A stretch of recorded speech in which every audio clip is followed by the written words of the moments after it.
Thank you for joining us. And typically I had a thought come because the things that I've read, you just asked. So maybe we can learn something new about it. Join us as we explore the evidence offered for the various views of where, when, how everything came into existence. Welcome to Origin Part 3. But before we begin, I need to share some announcements. Okay. Can you hear me? Oh, usually I don't need it. We're recording this stuff. Can we advance the slides, please?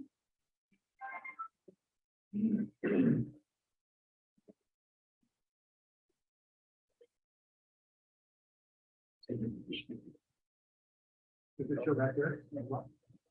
You've already made the announcements. We're good today, yeah. All right, okay.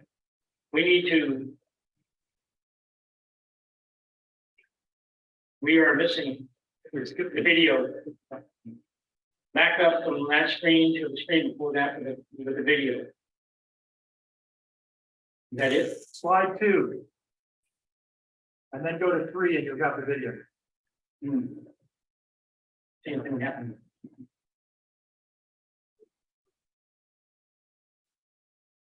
There's no video with that second slide. Well, let me read this to you, and then we'll move on from that. That was an introductory video. You'll see him again. The original first one that we did in here was the origin of the debate of evolution and creation. Second one was the origin of humankind, caveman versus extinct apes. And today is origin of the oceans of fossil. Do that again. You already did that. This seminar creator is Dr. Stan Hudson. He's the Creation Ministries Director for the North Pacific Union Conference, Seventh-day Adventist. That's a little blurb. Tonight, we're going to consider all the fossil records. And as we say, next week is for dinosaur owners. No, 2 weeks. 2 weeks, dinosaur owners. So let's get it started. We're going to take a look at the origin of the oceans. In particular, we're going to focus on whether or not there was evidence of a great flood. The great flood that was talked about in the book of Genesis. Many people think the story of Genesis of Noah, with all the animals, his family on the ark, the rainbow, as a lovely story, but not historical. Especially when you look at pictures like the one on the screen, it's easy to imagine Noah and his ark as a mere fairy tale. But there is evidence that this event was real. You can back up to that, that's showing later. Yeah, that's what we're going to examine. What evidence needs to be considered before making a judgment. The spiritual account, the one right after that, the next one after that. That's down the road a few.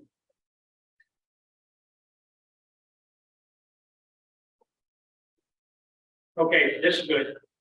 Different colors. Thank you, I'm sorry. The scriptural account of the flood begins this way. The earth was also corrupt before God. And corrupt means decayed. And the earth was filled with violence. So God looked upon the earth, and indeed it was good. For all flesh had corrupted their way on the earth. And God said to Noah, the end of all flesh has come before me, and from the earth the earth is filled with violence through them. There's a notice here to reference that word all flesh. Okay, all flesh. The violence problem was not limited to just mankind, but it was a problem with the animal kingdom as well. What took place in the story of the flood is that God was concerned about the violence level and acted to limit its spread. Next slide, please. Advance it, please.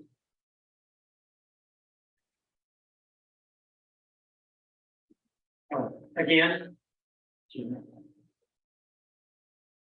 Is there a specific or historical evidence of the flood? Scripture says that at the end of the flood, the ark came down and rested on the mountain of Ararat, in what is eastern Turkey today. Mount Ararat is pictured here. You can see that there are a number of places where you can imagine that a large type of boat would be able to settle. The problem for creationists is that there's no evidence of the physical ark left behind, despite the anecdotal stories to the contrary. I remember when this church was gathering money for somebody who found the evidence of the ark over there. And we sent this gentleman off. He also knew where the Ark of the Covenant was. Anecdotal stories. Is that on what? No. No. He was part of the group. Thanks to satellite imagery, we can safely say that there is no evidence remaining of the original ark. Slide, please. Unless you're in Kentucky. It seems to exist in Kentucky. What you're looking at here is a full-scale model of Noah's Ark. This is the opening day for the Ark encounter in northern Kentucky when this was open to the public. This is the largest wooden structure in the world, and it cost $100 million to build. There are 3 decks, just like the biblical description of the original Ark, and this particular model has replicas of the animals in cages. Slide, please.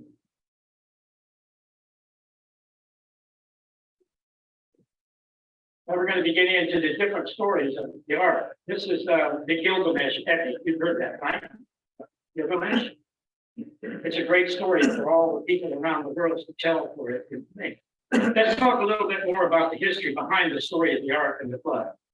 If you're a Bible skeptic, you might have some problems with the origins of the Hebrew account. Because there are some stories, like the Babylonian epic of Gilgamesh, that actually is older than Moses' record, 2,100 years old. In this account, God got angry, and mankind decided they were going to wipe them out for the worldwide flood. However, Utnapishtim, it's my best Babylonian I could be.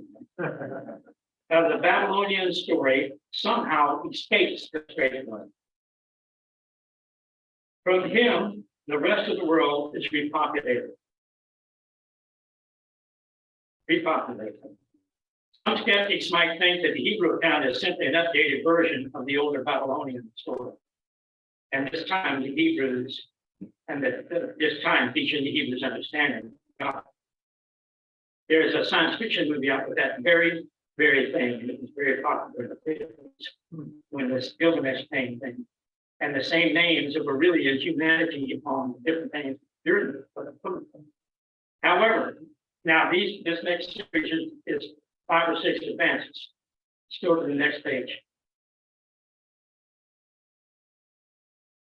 Blood stories from around the world. We have the Hebrew.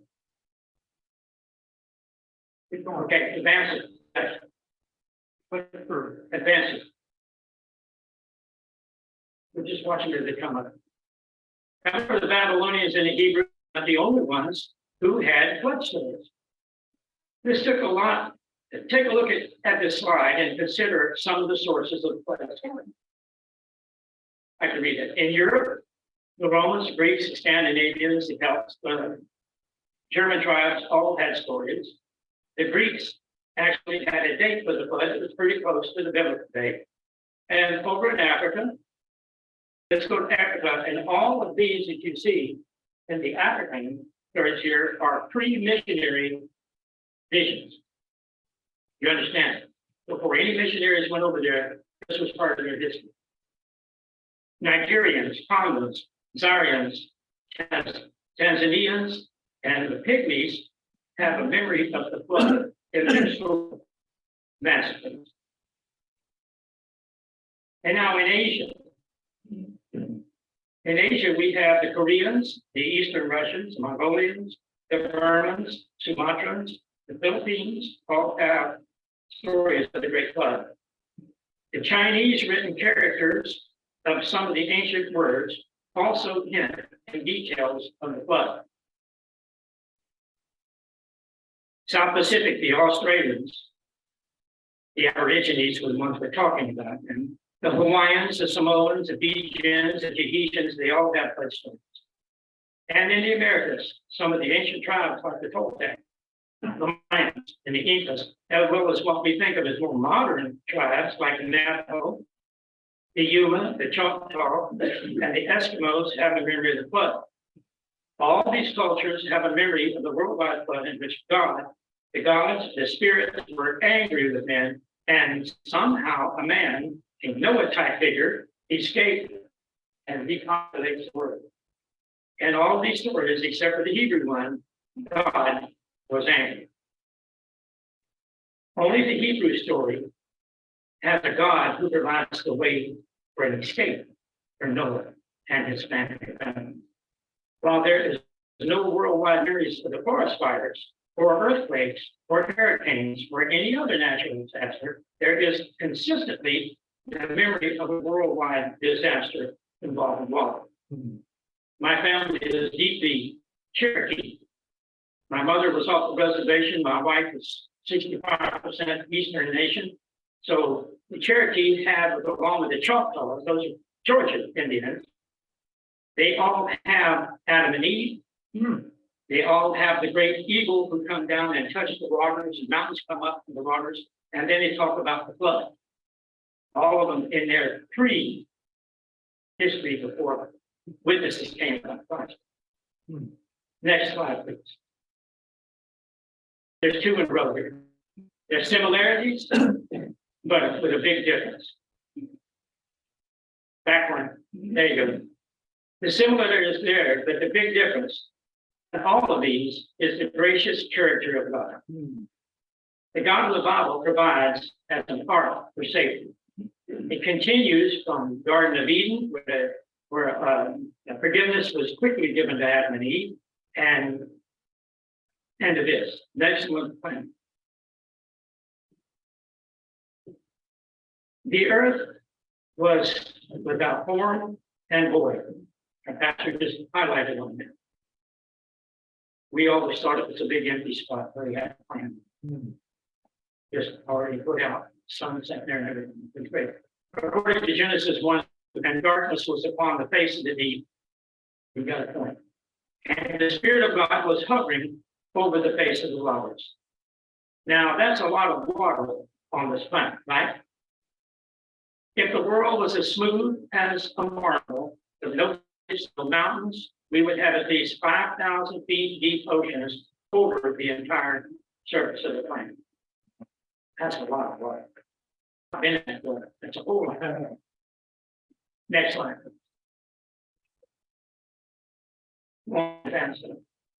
Next narrative.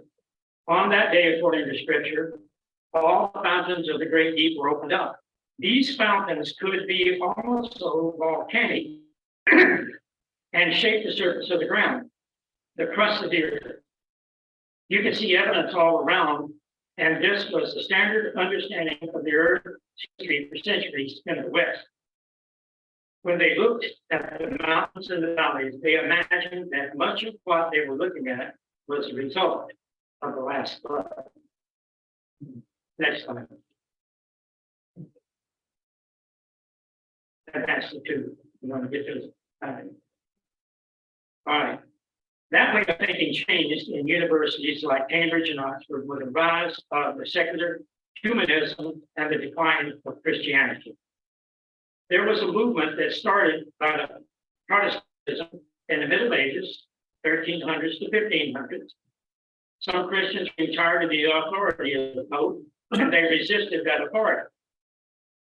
That started the Protestant movement we see today. As things progressed, 1500s, some nations in Europe were getting tired of kingly rule. So parliaments and other forms of government arose. Continuing into the 17th and the 1800s, with the French Revolution and such, we see further unhappiness with authority. So there was a trend to remove all authority, especially the authority of God and the Bible. And that helped to promote the rise of secular humanism. Europe today is pretty much post-Christian in its culture. Next slide.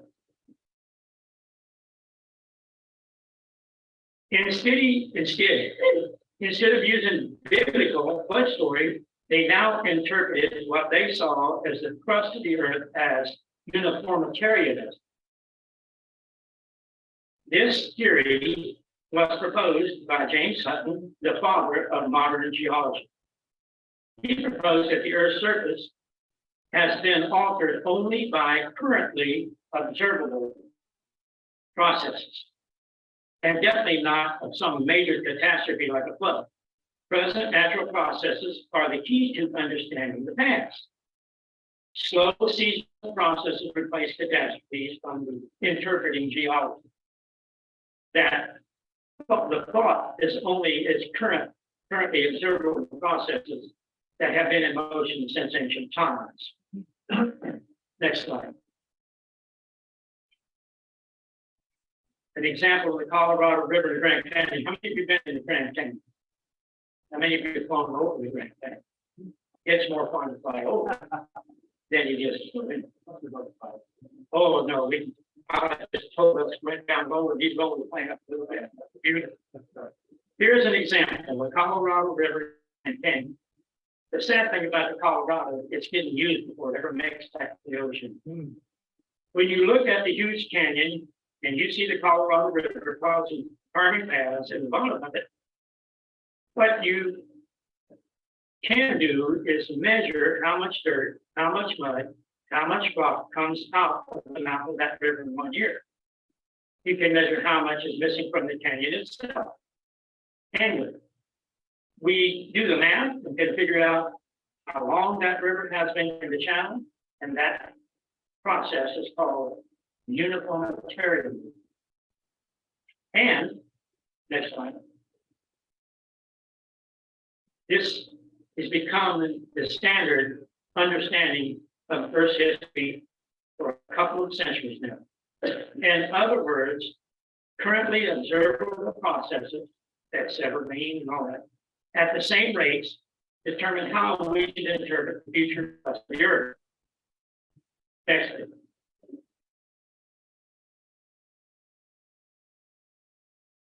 Can you see the details in that? Okay, so that's right. And that map is real.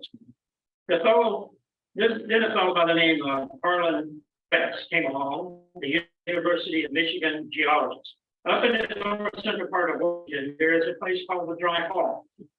Betts took a look at this and said, this sure looks like the Niagara Falls formation, except for the water turned up. That's where the arrows come. Sure, there are some water at the bottom, but the water was involved in carbonate cliffs. How can that be if it's not going on right now? Niagara Falls. You mentioned that. How many of you know that Niagara Falls is just pushing the falls back more and more? 1950s, it was like 100 and something feet, or there it is. He thought something must have happened in the past that involved a lot of water. And he presented his thoughts to the geologists of America, and it was summarily rejected because they were not in favor of catastrophe. They were in favor of the uniformitarianism, and they looked at his arguments and they challenged him with, where did all that water come from? So we continued his studies. He found out that if you look at that map right there, and bring the next one up, there's a little half moon, you see it? That was an ice dam stopping the flow of the great water coming out of the north. And it was the ice age that covered North America. There was evidence. There was an ice dam cut across Clark Fork River in western Montana that caused the lake to back up and become what we call today Glacier Lake, Missoula. If you go to Missoula today and look at the hills, you can see the shorelines of that great water. It's not difficult to imagine that there had been a lake there at one time. And this explanation is now accepted by all scientists.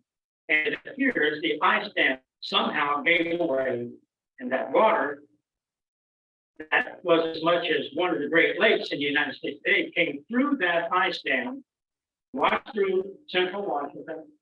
Next slide.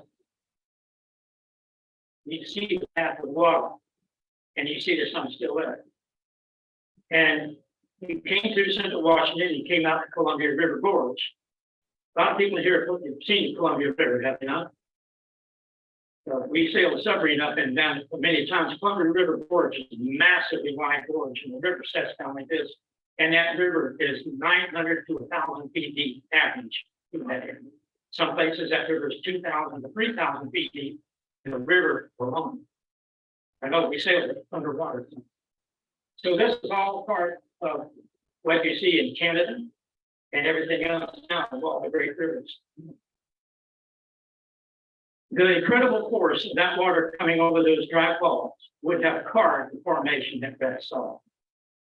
It took Brett's 40 years to get the geologists to come and look at it in person and agree with them that something big happened here in the past that is not happening now. Next slide. After Glacial Lake, Brett said, we now need to take a look at the Grand Canyon.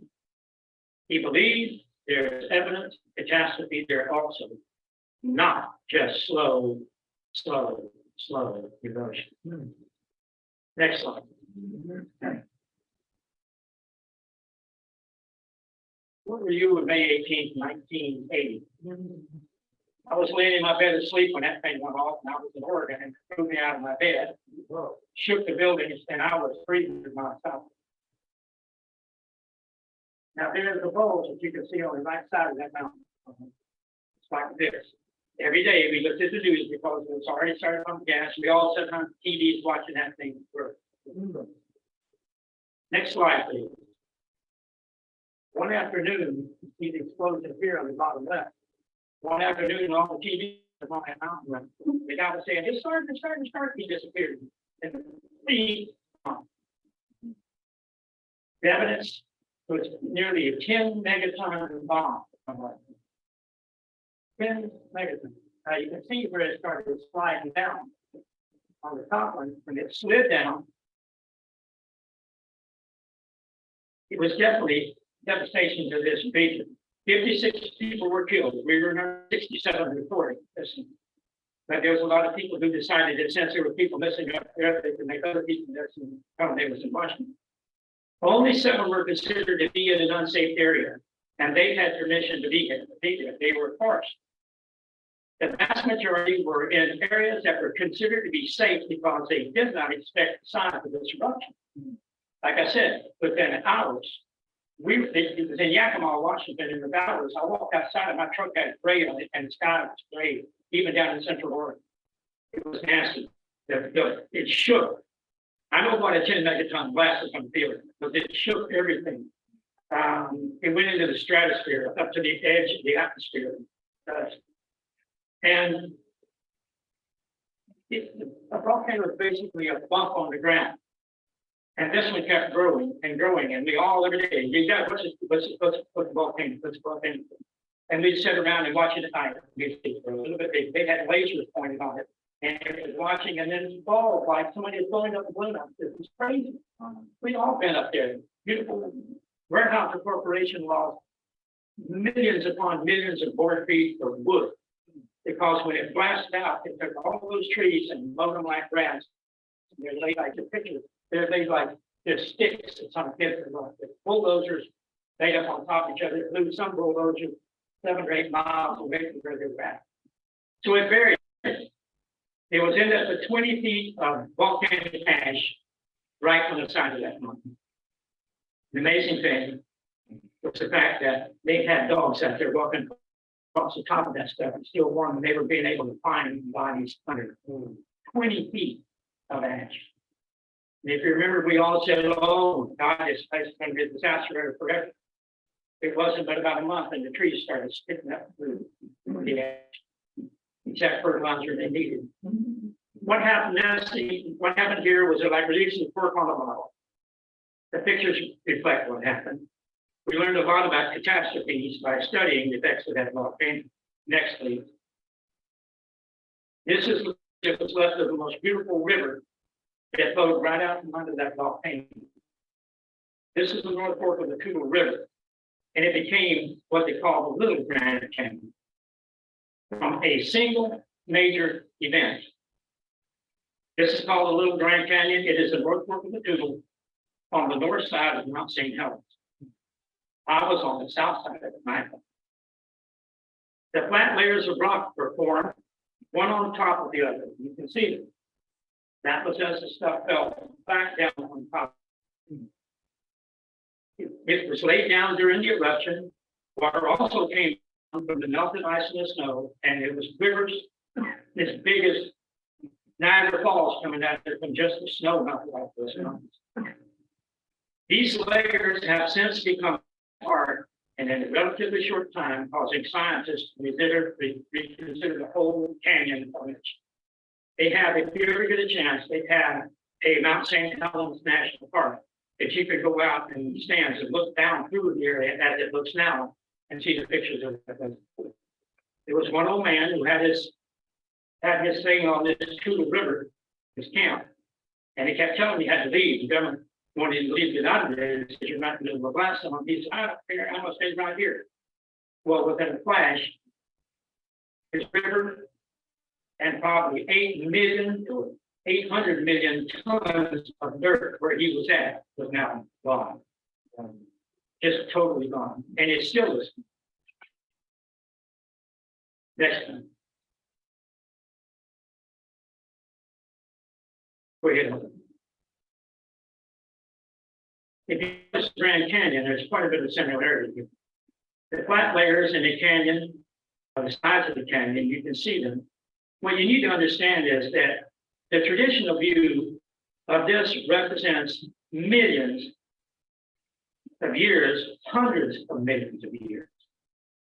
The flat layers are resting on top of the other layers. Anybody figure that one out yet? They just didn't happen to do that over a period of time. And the flat layers on the top of each other, some spanning hundreds of square miles. These are like deposits or pancakes on top of each other. So it shouldn't be hard to understand. What we don't see is a lot of erosion between these layers. Even though these layers are thought to be the top of the ground for many years, what you see as the top of the Grand Canyon is anything but that.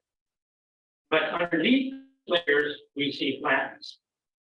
The absence of erosion suggests short intervals of time, not millions of years, etc. That's what it causes.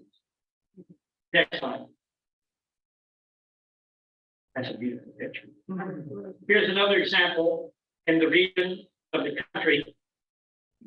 Look at these perfectly flat, straight, huge deposits identified by the different bands of color. What can do something like that? A river building? It's very unlikely to get this from the way deposits of sedimentary rock are made today. This all had to happen at one time. Next picture. How many of you have seen that place? Monument Valley in Utah and Arizona. The Devil's Toothpick is what you see. They call it, right in the. They made a whole lot of science fiction movies about that place. The famous and fantastic structure stands hundreds of feet high. By looking across the valley between them, you can tell that these layers stretch for miles and miles and miles. These layers were all in one spot. The question comes to mind, where did all that lower material go? It's not all. It's not even in the same zip code. So where did it go? There's only one force in nature that can move that amount of material that far away, and it is clearly water. A lot. We're going to look at all the islands, Puerto Rico, where the hurricanes come through, and we moved a lot of stuff is moving. Water is considered to be the most powerful force in nature. It's unstable. You heat it, stack it up a whole bunch. Next one. Next slide. If we look, we can see the top of what the land used to be before all this appeared. Next slide. When we look at the layers of rock, sometimes we find bends in the formation. And since this represents millions of years in the standard model, it is generally been thought that these rock layers were laid down nice and flat over millions of years after they left. The forces that cause them to crunch up against each other and bend like this, if one believes the flood of Genesis, it's much easier to imagine that these were all laid down nice and flat at the time of the flood. But we know that the ground is shifting. But during the part of the catastrophe, some of these layers were buckled up by pressure while they were still solid. Next slide.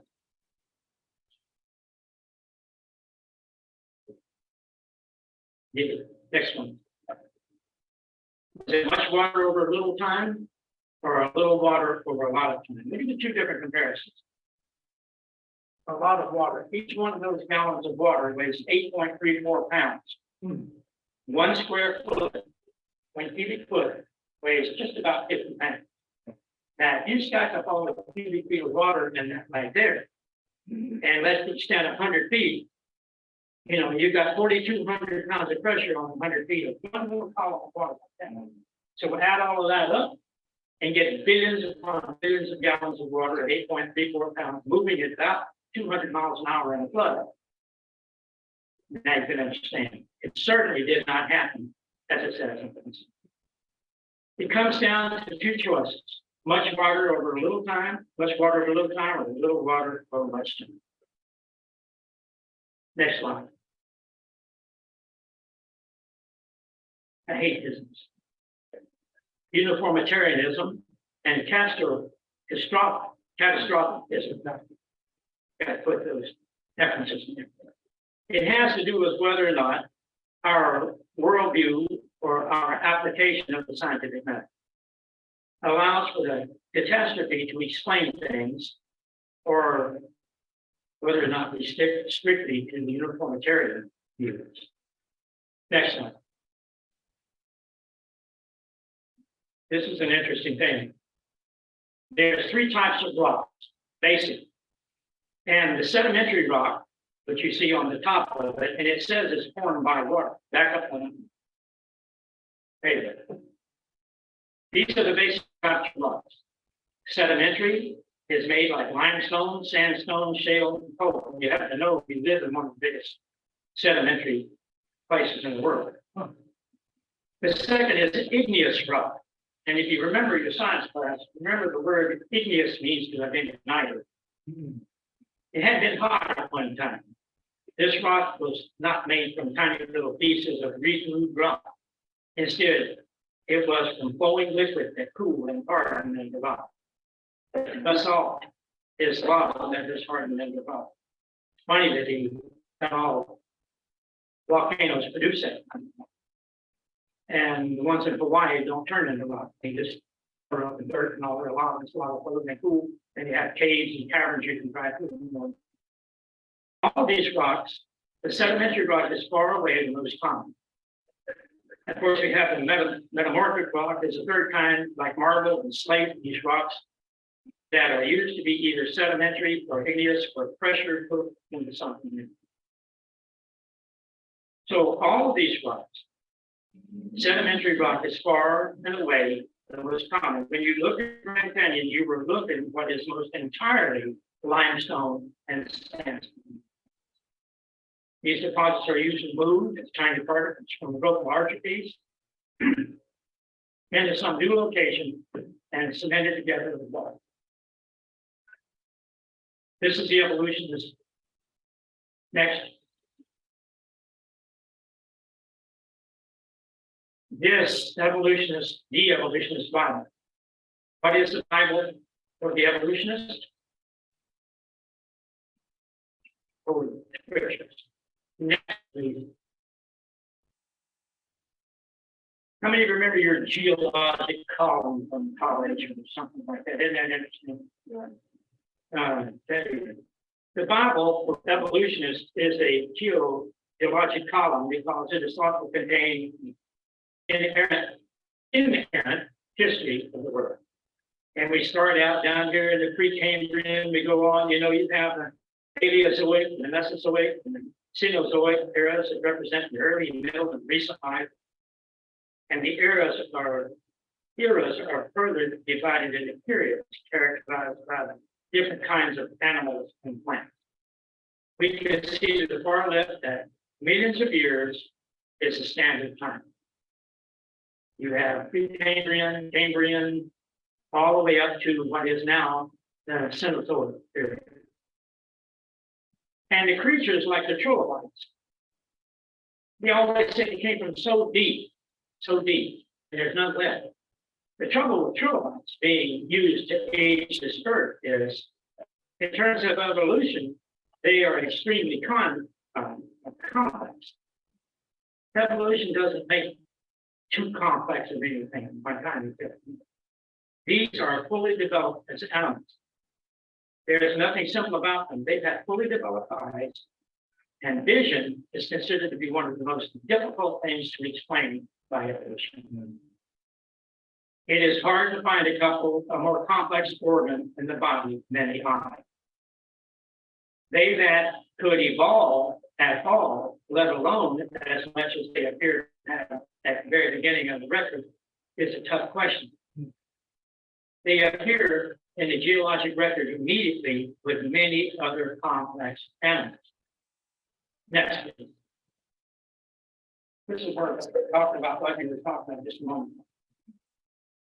Next, that's a trilobite. Notice this comment by Ariel Ross. Scientists commonly refer to this as abrupt transition as a Cambrian explosion. Depending upon the classification scheme used, about 30 to 40 or more animal phyla, which are the major categories in the animal kingdom, appear as part of the geologic column.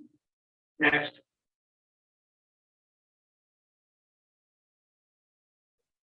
Few, if any, new basic types show up above that level. This sudden appearance challenges the idea of long, gradual evolutionary process. Next.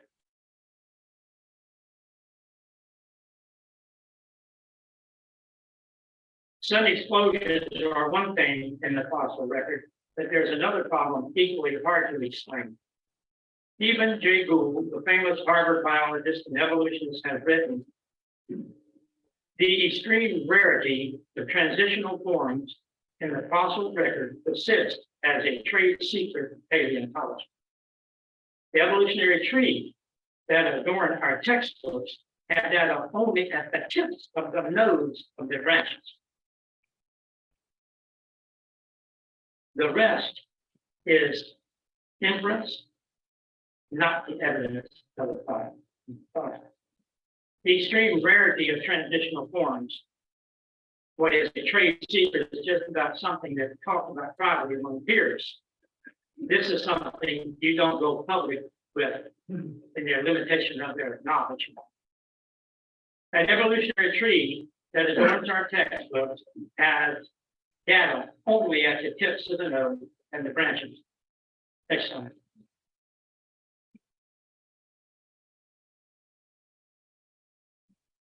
Now we see that looks like my family tree. Evolution is tree of life. Look at it carefully. This is the very origin of life as many forms. They got problems with this. Using a traditional evolutionism model, we can, at the root, we have a one-cell creature. It is not necessarily a plant or an animal, but from that creature came a plant reaching upward. Next are the animals that are divided between those who have backbones and those who do not. Change it, please. You're going to start seeing little, one more, that's it.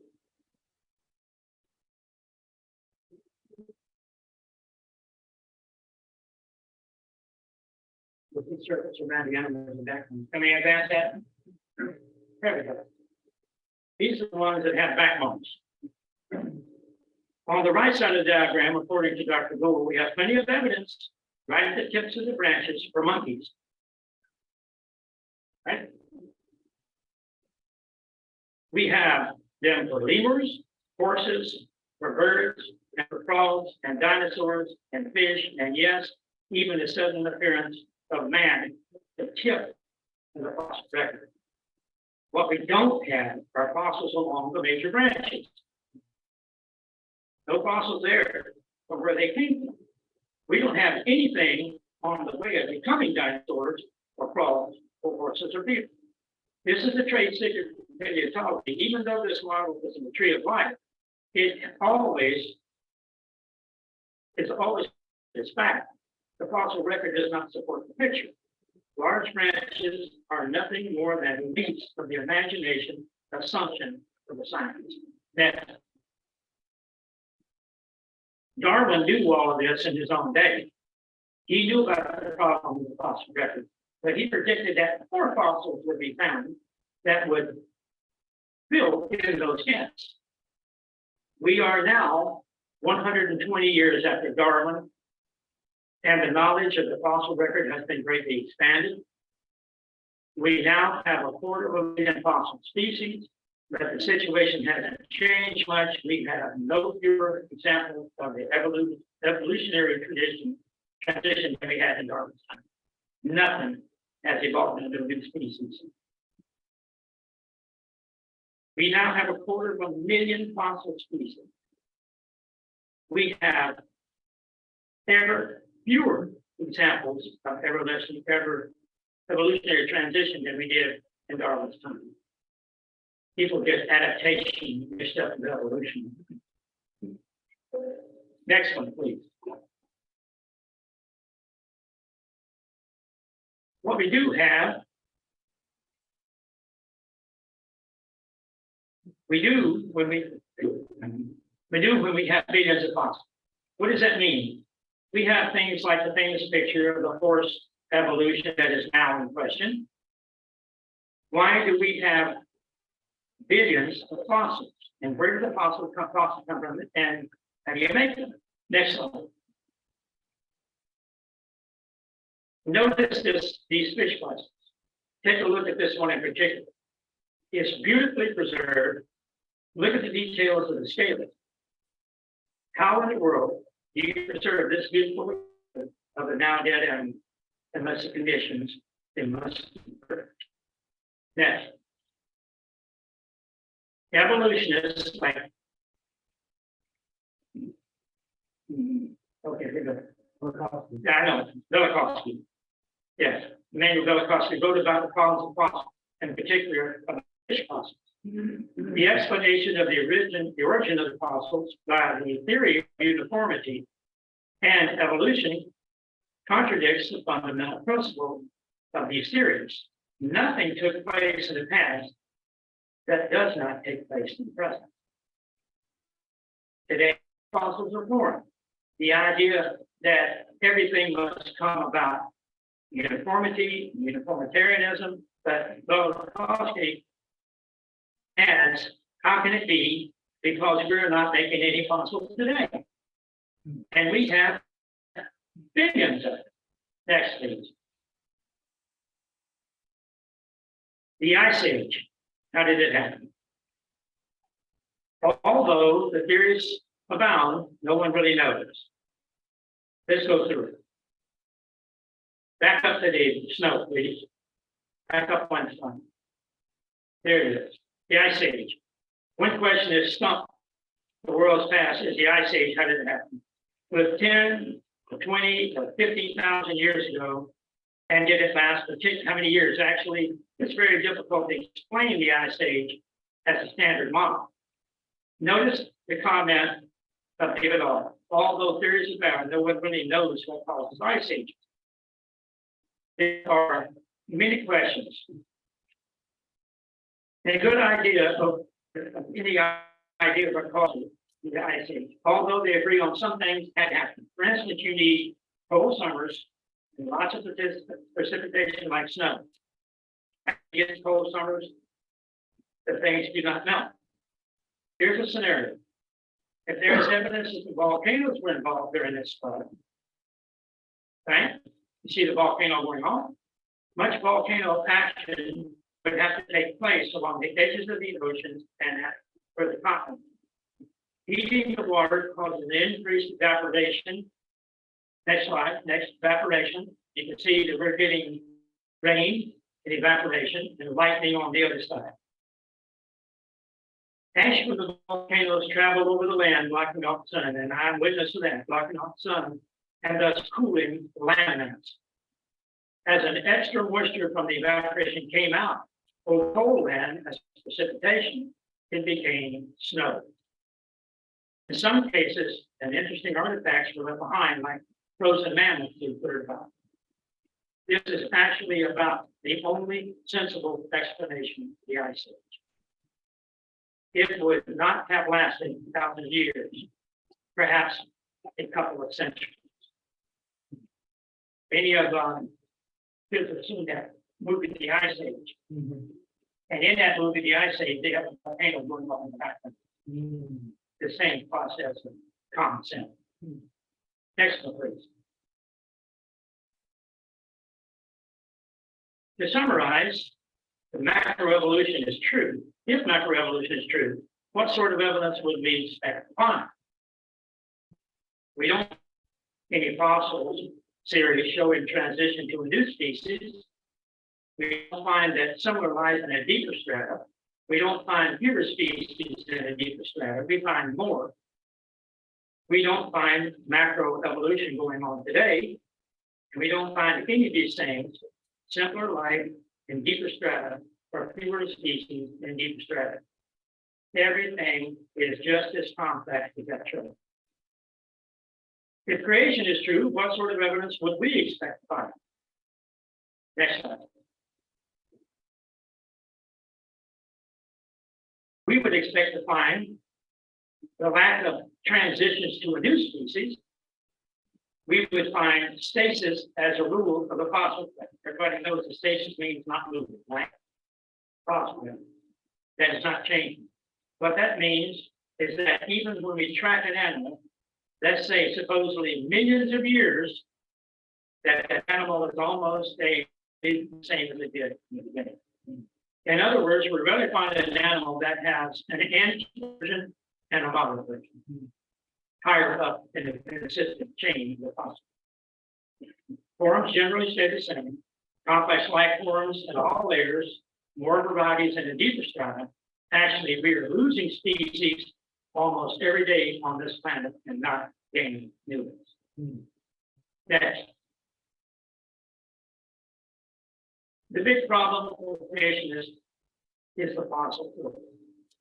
Why doesn't the fossils appear to be very collective, consistent flora? Why are dinosaurs always in the Cretaceous, the Jurassic, and the Triassic layers, for instance? Next week, you get to see the dinosaurs. In 2 weeks. All right, here we go. Coquina, you guys know what the stones are at the beach, right? Coquina. This problem has been exampled, and we've begun to get some possible answers. So let's take a look at such things as the footprints in the stone. Sandstone. This is part of Coquina sandstone from near Grand Canyon. It has footprints of a lizard whose feet are approximately 1 inch wide. And at the left of the mountain, behind each footprint, it has a foot into the sand.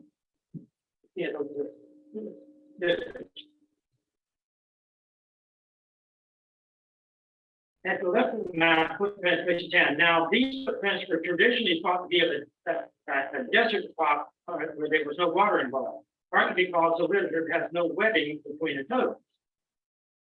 Even though they have never found any bones of this animal, there are thousands of footprints of this animal. Please notice they are all going in more or less the same direction in this species. That wasn't one lizard. The man pictured on the right is Dr. Leonard Brent. He studied this and wanted to know how he could replicate those footprints with it pushed in the neck back to them.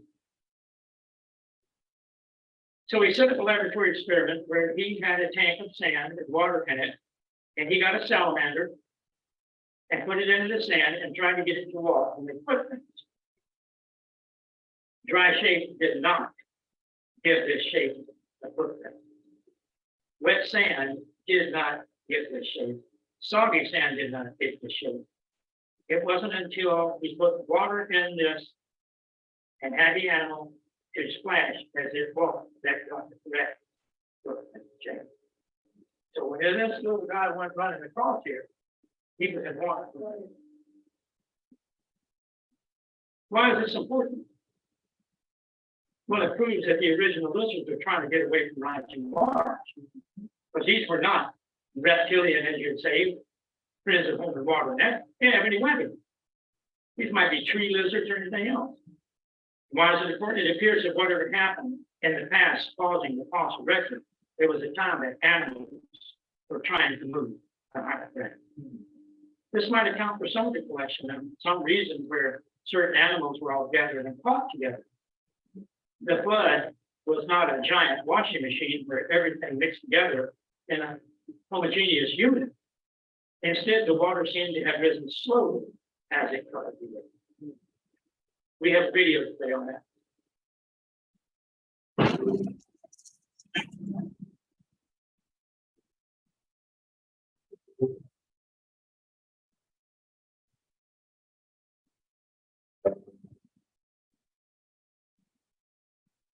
There's something about the power and grandeur of these vast oceans on planet Earth. Astronomers tell us that there's no other planet we know of that has oceans like this. So where did all this water come from? We can actually find some answers by studying the rocks, the fossil record.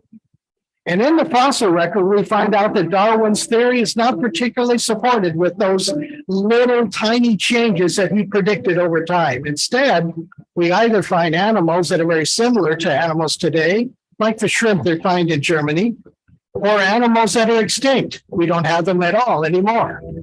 But let's study again the rocks to see if we can learn more about the history of our oceans.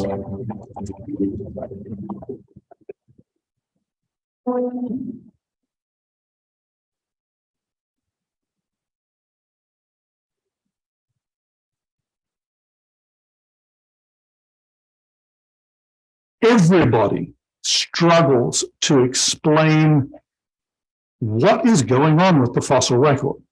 There are certain aspects of it that are very well accommodated by the idea of creation followed by a global flood.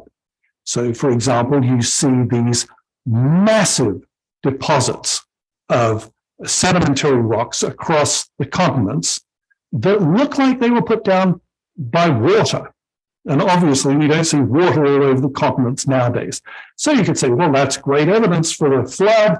And also, it looks as if fossils are commonly, not 100% of the time, but commonly produced under conditions where there's a lot of water involved. They're rapidly buried in floods or a flood of some kind. And then there's this order in the fossil record. You see different kinds of organisms appearing suddenly in the fossil record. So that's a pattern that is exactly the opposite of what Darwinian evolution would predict.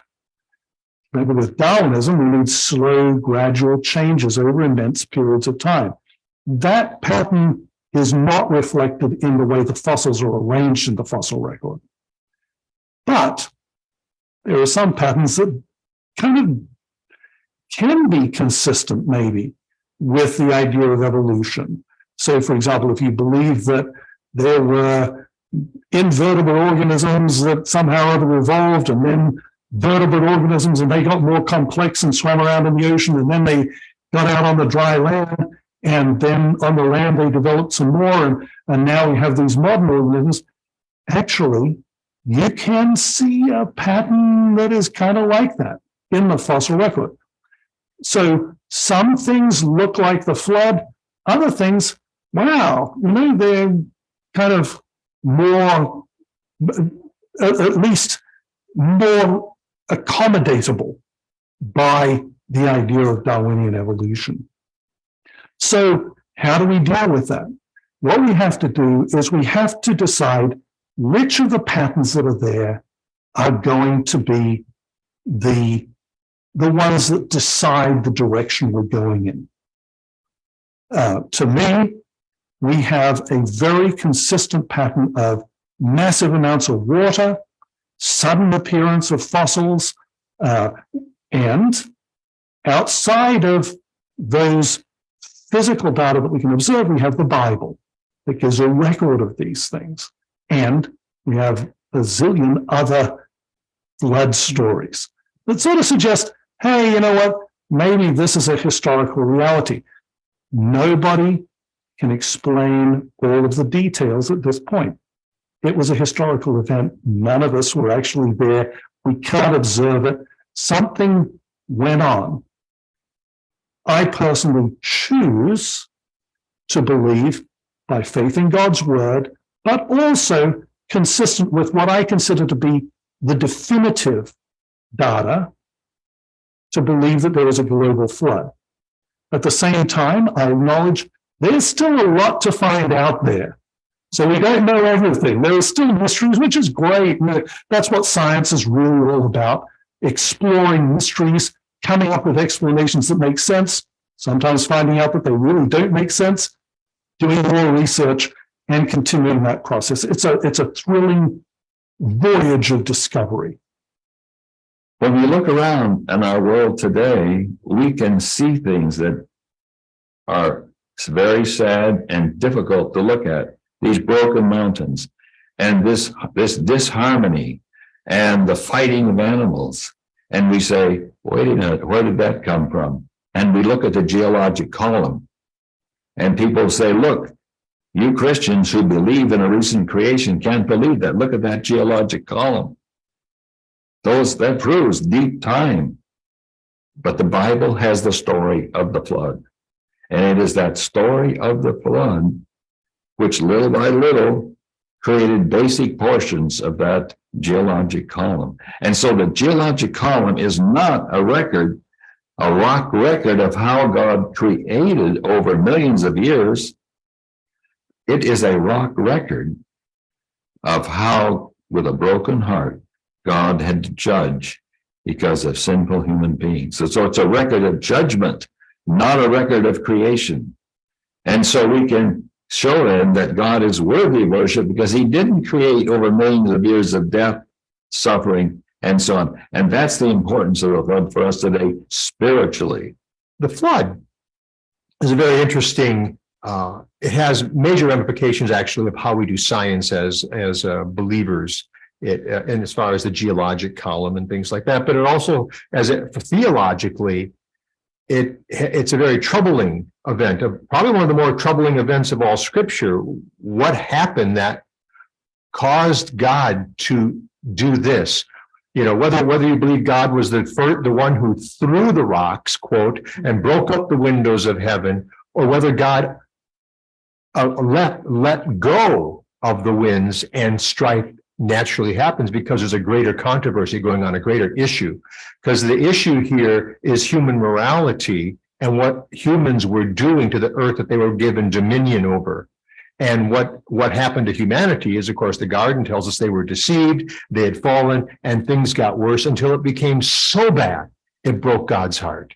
And the only way God could save save the planet was to let go of, let evil do what it was going to do and save those who were willing to come into the ark, so to speak, or willing to be saved.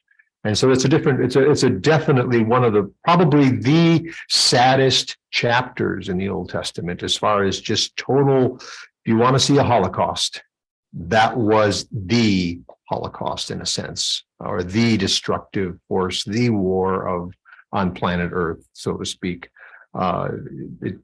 Everything got changed, everything.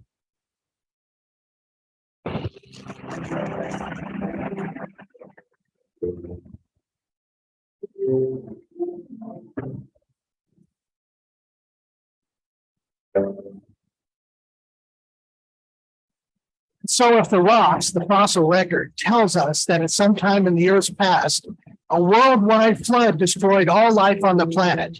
And if we also believe in a creator God, a God that is a loving creator, why would he send something so severe, something that the Bible calls a strange act?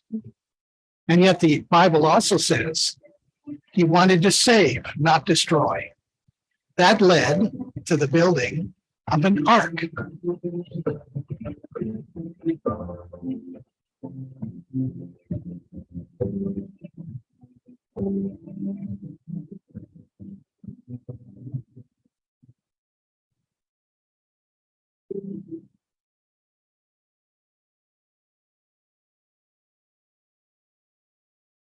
Next slide, please.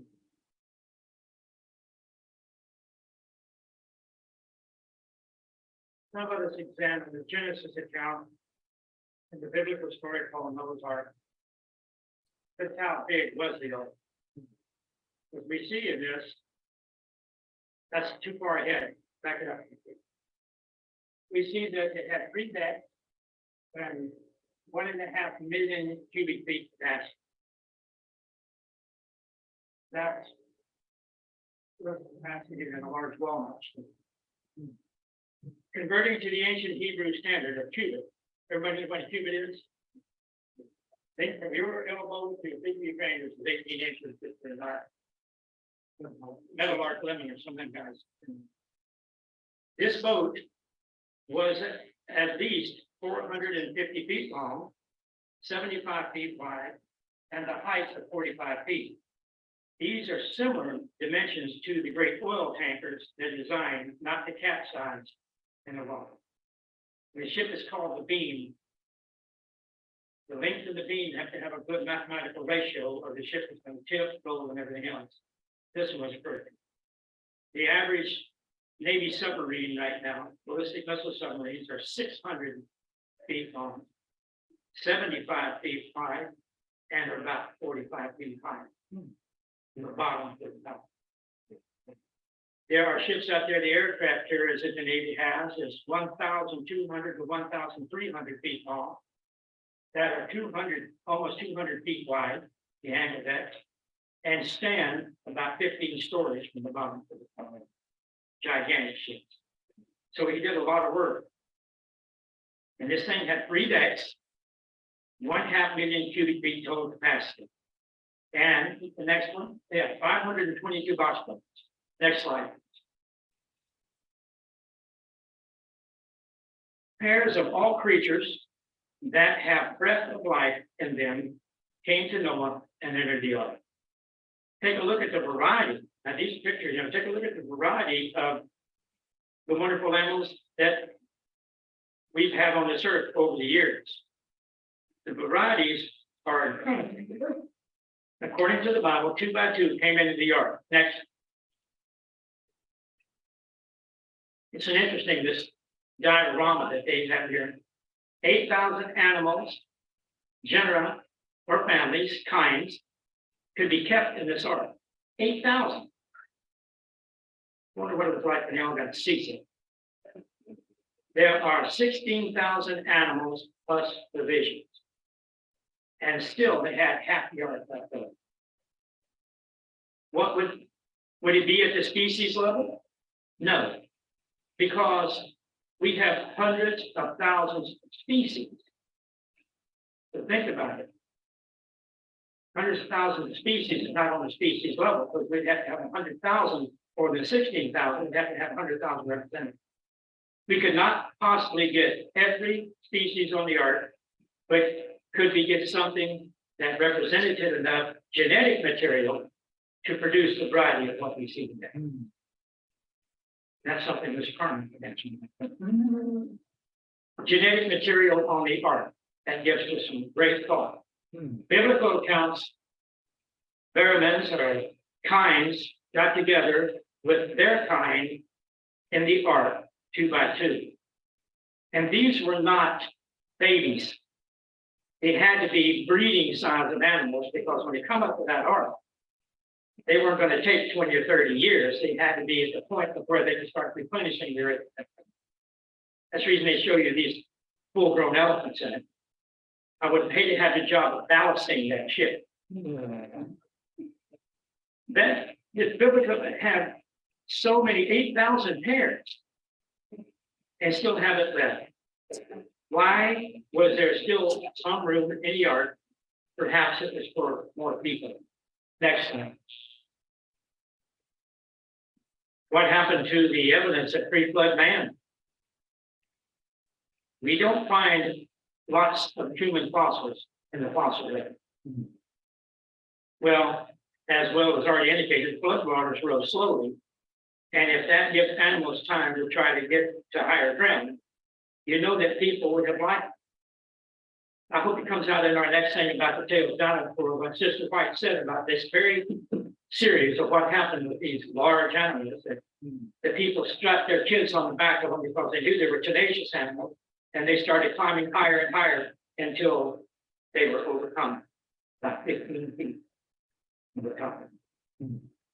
The people would have likewise been trying to get to the highest ground they could. They had weeks to move there as the waters kept rising. It didn't happen overnight. They knew they were going to die for a period of time. But before we could go any further with that, why did God cause that destruction and commit this strange act for a loving God and a creator to do so? Then the Lord saw that the wickedness of man was great on the earth, and that every intent of thought of his heart were only continually evil. In other words, violence was so filled in the hearts and the minds of mankind that they weren't able to think much more. And the Lord was sorry that he made man on this earth. And he was grieved in his heart. This is a very sad verse, that God would have had second thoughts about the creation of man. Man had lost all of his innocence and all his ability to love. And the state of violence was so severe as a threat to Noah and his family, to whom the Savior would come, saying, the Lord said, I will destroy man, I will destroy man, whom I have created from the face of the earth. The word destroy is translated, as a translator, is a very strong term. In Hebrew, it's like wiping off something from the surface to where it had literally been nothing left, like a food report or something, just wiped it away and no traces of it ever being. That appears pretty much to what happened to mankind. Next, please. And the waters prevailed exceedingly on the earth, and all the high hills under the heaven were covered. And the waters prevailed on the earth 150 days. As people got to the tops of those mountains, and eventually the waters caught up with them, it says, and the waters prevailed exceedingly on the earth, and all the high hills under the whole earth were covered. We used to have an old joke. If you've ever been out in the middle of the ocean and there's nothing around you, and you happen to be the only place out there, and everything breaks, there's no place you can swim to. And if you're underwater and it breaks, there's no way to dam. So there comes a time when you have to face reality, and that's what I think these people had to realize. After waters prevail for 150 days, and in that length of time, it's hard to imagine that there would be much left of any human humanity. But every animal, as we studied earlier, every animal in that ocean died with it. There was nothing alive on this planet except for what was in that ocean. Now, a lot of people say, where's the big aquarium for all these things? We'll have to get back and wait on the Lord and talk to him about the genetic evidences of those other creatures that would allow those creatures to be reproduced out. Since it was top of the mountains, there was nothing left to cover any remains. There wouldn't be any fossils. Should there have been some remains, in what kind of condition would they have been after 150 days being knocked around in that ocean? Next. Why are there so few people in this world? If we humans came out of Africa 1 to 2 million years ago, there should be many more people today. What happened to the human population and the corresponding larger genetic variation? That question is asked by population experts. Another thing is to consider is why we don't have enough people to represent the current thinking. That has not been lost. Like we say here, we have so many people. The question, population experts, why isn't there more people on this earth than there should? Next. This means that you've got to come up with a hypothesis for an event that wipes out the vast majority of that variation. Something caused the human population to drop drastically. When and how often that it may have happened is anybody's guess. Possible culprits could be disease, environmental disaster, and conflict. According to the when and how did it happen? A dictionary definition of the hypothesis is a proposed explanation made on the basis of limited evidence and as a starting point for further investigation. Possible culprits include diseases, environmental disaster, and conflict. Something happened in mankind's past to cause those numbers people to drop. There's an article in this thing, back up one please. Go back to that. The bottom of that article has a pretty good thing. It's called We Dodged Extinction by Die Hard Science. And it has some information on how the flood helped to reduce and to remove a lot of people off the earth. Next, please. This is Mount Everest. Scripture says, at your rebuke, the floodwaters fled. At the voice of your thunder, they hastened away. Go ahead and complete on that. We see on this, on the left side, we have granite and metamorphic rock. We just define those. But look at the very top of Mount Everest. It's a sedimentary rock. Shale, sand, and everything mixed together. That's an interesting thought. The mountains we see risen from their original spot. Take a look at Everest. Like I said, there's granite here, metamorphic there, and sedimentary rock on the top. The sedimentary rock laid down the fossil by water at the level, at this level, from nearly 6 miles up. The mountains did rise because the surface had a 5,000 level and it was flat. There's stories that our Spirit of Prophecy in the book says that the Lord pushed these mountains up. And the evil cities and the gold of the evil and all that stuff was buried under them. And I hate doing that, but I can't remember exactly. It's in Selected Messages where she said that these giant mountains were pushed up over the top of all the evil places that were left on there. 6 miles up. I've been in water that was 6 miles deep. Next slide, please. But the Bible predicts that scoffers will come in the last days, walking according to their own lust, saying, where is the promise of his coming? That is, where is this Jesus you've been talking about? Why hasn't he come back yet? For since the fathers fell asleep, all things continue as they were from the beginning of creation. All things continue just as they always have. It sounds like a uniformitarian. Yeah. And no great catastrophe. Like no great stepping in of God and humanity has ever happened before. So why do people think it's going to happen this? Let me go to the next one. What is their problem with this? They will willfully forget that by the word of God the heavens were of old. They ignore, they forget the evidence of the creation and the earth standing out of water and in the water, by which the world that had existed perished by flooding with water. They ignore and forget the evidence of the flood. Next slide. Then I saw another angel flying in the midst of heaven, having the everlasting gospel to preach to those who dwell on the earth, saying in a loud voice, fear God and give him glory. Give him glory to him, for the hour of his judgment has come. And worship him who made the heavens and the earth and the seas and the springs of water. It's interesting that the evidence of the flood has been ignored. It sounds like they reject the messages that goes out of the world just before Jesus returned.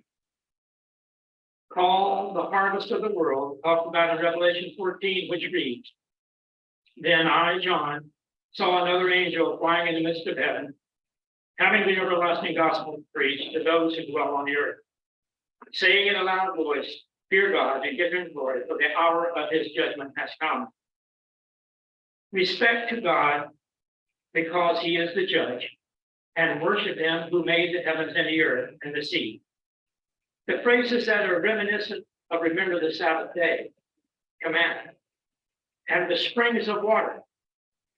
Here we have a distinct warning to prepare to meet God, to meet Jesus, because the harvest of the earth is coming up shortly at the end of chapter 14. So fear God, give him glory, as his judgment has come. This is the one who made the springs of water. Next.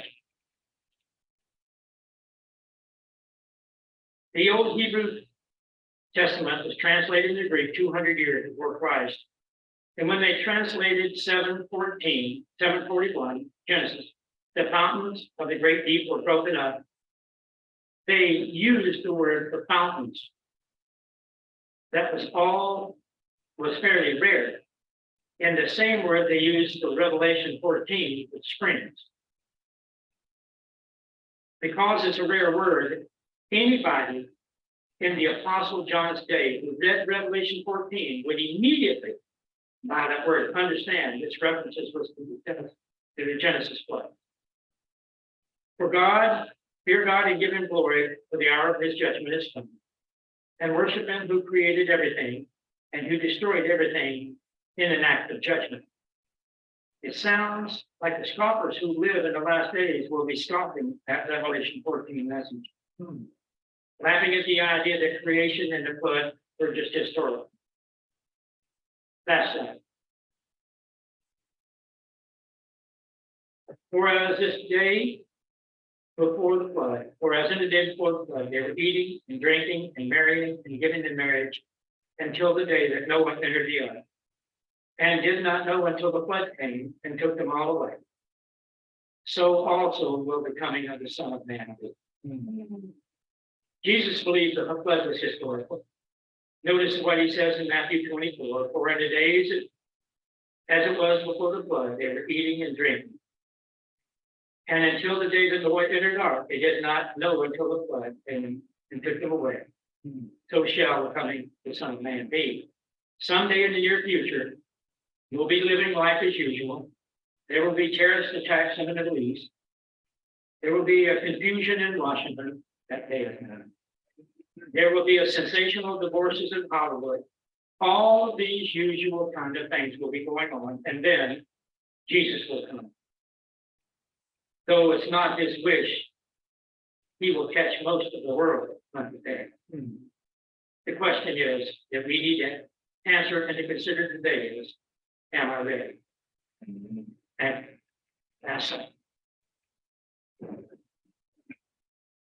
There's a lot of information in it I didn't know. The DNA, that's exciting for me to think that the Lord brought representative parts of all these other ones. He created them. I'm sure he could bring more DNA back. Couldn't he? I'm going to have to research it, the spirit of prophecy. But thank you for coming. Next time we meet, it's going to be all for the dinosaur fans. I'm going to be here for sure. Yeah. If you want to read something that's really interesting by Adventists, it's a book called The Two-Tailed Dinosaur. Find it, read it. It's still available in the ABCs and The Two-Tailed Dinosaur. Last time I saw it, it was a big, pretty good book, like that big. And it tells about what the spirit of prophecy says about them creating the dinosaurs and trying to create man, and probably did a little bit of it. But when you study the flood area, remember, they weren't like you and me. These people had been around Adam, and the spirit of prophecy says even in those days when it came, you could still find gold on the surface of the ground. And the houses had pillars, the trees on mansions. Everybody wanted a bigger mansion, a bigger place to go. They didn't live in caves. They said the trees had to be put up. And man, from what I studied, what would it be like to not have a telescope, periscope, or microscope to be able to look into the genetic area with the human eye and see it? There's a lot of things in the spirit of prophecy about that period of time. It's very good reading. But remember, the Lord is coming to us. Amen. And I want to be living. I want to go through all of this again. I want to see the creation again, showing it. And I want to show you him that Adam from walking up in the midst of all of us and reach up and pull that fruit off of that tree and hand it to Adam for him. That's going to be a wonderful day. And I want to look out my window in heaven and see millions upon millions of people. I don't want to see open fields of grass. I don't want to see millions of areas. I want to see everybody. Amen. Stay close. Amen.